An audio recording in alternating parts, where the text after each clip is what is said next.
안녕하세요, 여러분. 저는 오늘 여러분과 함께 매우 특별한 책 한 권에 대해 이야기해 보려고 합니다. 3천년이 넘는 세월 동안 동양의 사람들이 소중히 여겨온 지혜의 책, 바로 주역이라는 책인데요. 혹시 주역이라고 하면 점을 치는 신비한 책으로 생각하시는 분들이 계실까요? 글쎄요, 그것도 맞지만 사실은 훨씬 더 깊은 의미가 있습니다.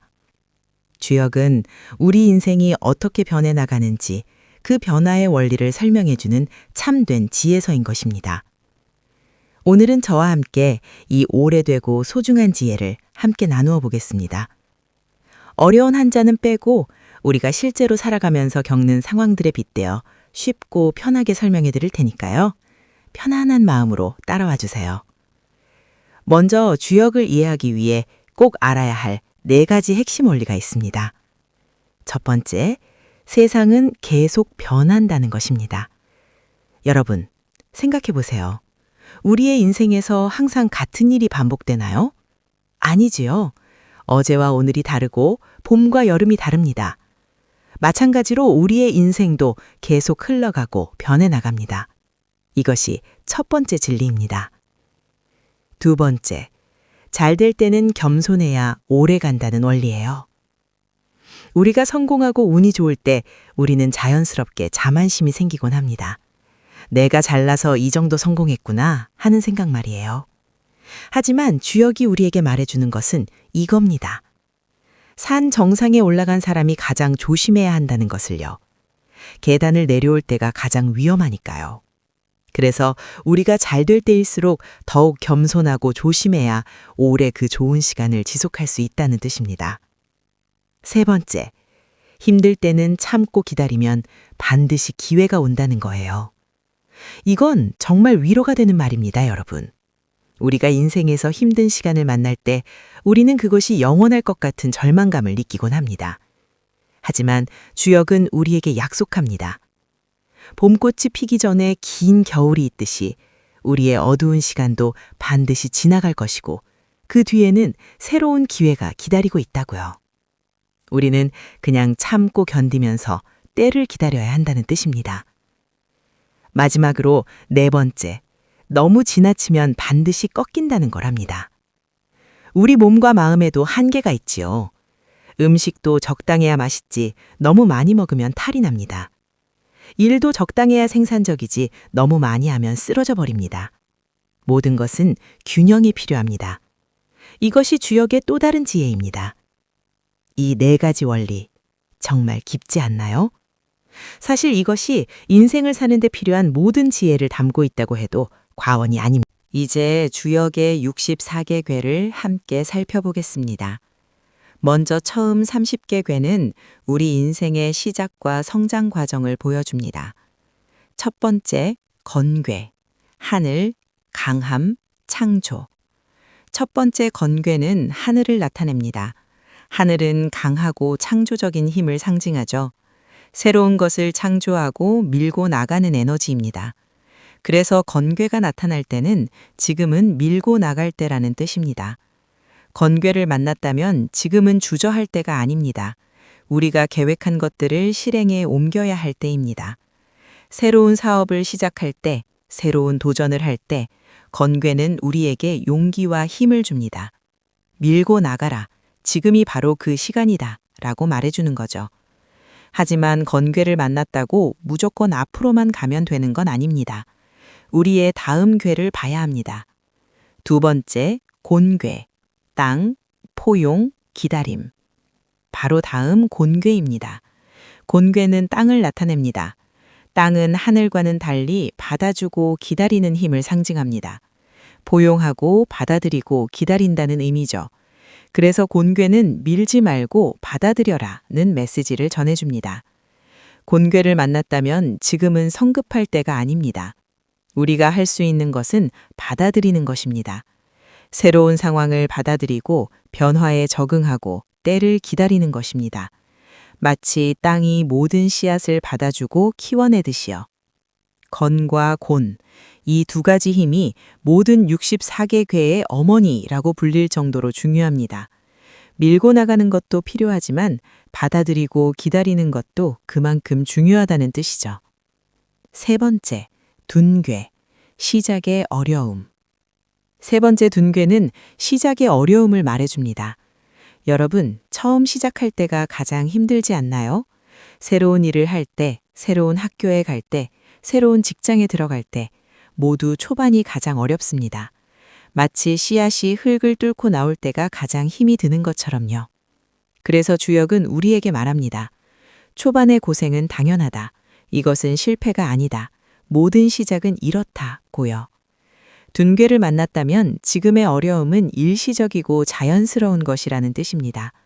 우리는 그냥 버티고 견디면 되는 겁니다. 네 번째, 몽괴, 어림, 배움, 미숙함. 네 번째 몽괴는 아직 어리다는 뜻입니다. 어린아이가 선생님 손을 잡고 학교에 가는 것처럼 우리가 새로운 영역에 들어갔을 때는 겸손한 학생의 자세를 가져야 합니다. 몽괴의 메시지는 분명합니다. 고집 부리지 말고 배우자는 것이죠. 이 괴를 만났다면 우리는 아직 배울 점이 많다는 뜻입니다. 모르는 것을 모른다고 인정하고 선생님을 찾고 배우려는 자세를 가져야 한다는 거예요. 몽괴는 우리에게 겸손함을 가르쳐 줍니다. 다섯 번째, 수괴, 기다림, 인내. 다섯 번째 수괴는 기다림을 나타냅니다. 여러분은 서두르면 망한다는 말을 들어본 적 있나요? 이게 바로 수괴의 메시지입니다. 밥이 익기를 기다려야 하듯이 때가 되기를 기다려야 한다는 뜻입니다. 조급함은 인생에서 가장 위험한 감정 중 하나거든요. 수괴를 만났다면 지금은 기다려야 할 시간입니다. 우리가 원하는 것이 있지만 그것이 준비되기까지 기다려야 한다는 거예요. 마치 농부가 씨를 뿌린 후 계절을 기다리듯이요. 이 기다림의 시간 속에서 우리는 자신을 준비하고 다양한 경험을 하고 성숙해집니다. 여섯 번째 송괴는 분쟁을 나타냅니다. 누구와 싸움이 났을 때 주역은 이렇게 말해줍니다. 싸움은 오래 끌지 마라. 싸움이 길어질수록 상처는 깊어지고 복구하기도 어려워지니까요. 송괴를 만났다면 우리는 지혜롭게 이 분쟁을 처리해야 합니다. 감정적으로 대응하거나 더 크게 싸우지 말고 서로 대화를 통해 해결하려는 노력을 해야 한다는 뜻입니다. 때로는 양보가 필요하고 때로는 중재자가 필요할 수도 있습니다. 일곱 번째 사괴는 군대를 나타냅니다. 여기서 말하는 군대는 실제 군대뿐만 아니라 모든 큰 조직을 의미합니다. 회사, 학교, 지역사회. 이런 조직들이 잘 돌아가기 위해서는 무엇이 필요할까요? 바로 질서와 리더입니다. 사괴의 메시지는 질서와 리더가 필요하다는 것입니다. 큰 일을 이루려면 혼자가 아니라 조직이 필요하고 좋은 리더가 필요하다는 뜻이죠. 우리가 리더 입장이라면 책임감을 가져야 하고 따르는 입장이라면 규칙을 지켜야 한다는 거예요. 여덟 번째 비괴는 협력을 의미합니다. 혼자보다 함께가 낫다. 이것도 정말 중요한 말입니다. 비괴는 우리에게 협력과 단합의 중요성을 가르쳐 줍니다. 비괴를 만났다면 이것은 좋은 신호입니다. 우리 주변에 함께할 수 있는 사람들이 있다는 뜻이기 때문입니다. 우리가 해야 할 일은 그들과 함께 마음을 모으는 것입니다. 개인의 차이를 인정하면서도 공동의 목표를 향해 나아가야 한다는 거죠. 이런 협력 속에서 우리는 혼자서는 이룰 수 없는 큰 일들을 이루게 됩니다. 아홉 번째 소축괴는 조금씩 모이는 과정을 나타냅니다. 여러분, 큰 일을 하기 전에 준비 단계가 있지 않나요? 이것이 바로 소축괴의 의미입니다. 큰 성공 앞에는 늘 작은 준비들이 있습니다. 마치 여행을 가기 전에 짐을 하나하나 챙기는 것처럼요. 소축괴의 메시지는 큰일 전의 준비 단계라는 것입니다. 서두르지 말고 차근차근 준비하라는 거죠. 이 시기에 우리는 필요한 것들을 모으고 자신을 연습하고 최종 점검을 합니다. 이 차근차근한 준비가 있어야 나중에 큰 성공을 이룰 수 있다는 뜻입니다. 열 번째 리괴는 조심스러운 행동을 의미합니다. 이 괴의 메시지는 강자 앞에서는 겸손이라는 것입니다. 특히 위험한 상황에서 또는 자신보다 훨씬 강한 사람 앞에서는 조심스럽고 겸손하게 행동해야 한다는 뜻이죠. 리괴를 만났다면 우리는 지혜롭게 우리의 행동을 조절해야 합니다. 무리해서 앞으로 나가려고 하기보다는 상황을 판단하고 조심스럽게 한 걸음 한 걸음을 옮겨야 한다는 거예요. 이런 신중함이 우리를 위험으로부터 보호합니다. 11번째 태괴는 태평을 나타냅니다. 드디어 좋은 시간이 왔습니다. 위에서 말한 모든 준비와 노력이 결실을 맺어서 이제 좋은 일들이 펼쳐지고 있다는 뜻입니다. 사업도 형통하고 인간관계도 좋고 모든 것이 잘 풀리는 시간입니다. 하지만 여기서 주의할 점이 있습니다.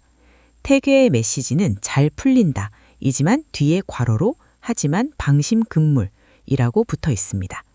이것이 주역의 깊은 지혜입니다. 좋을 때일수록 더욱 겸손하고 조심해야 한다는 거죠.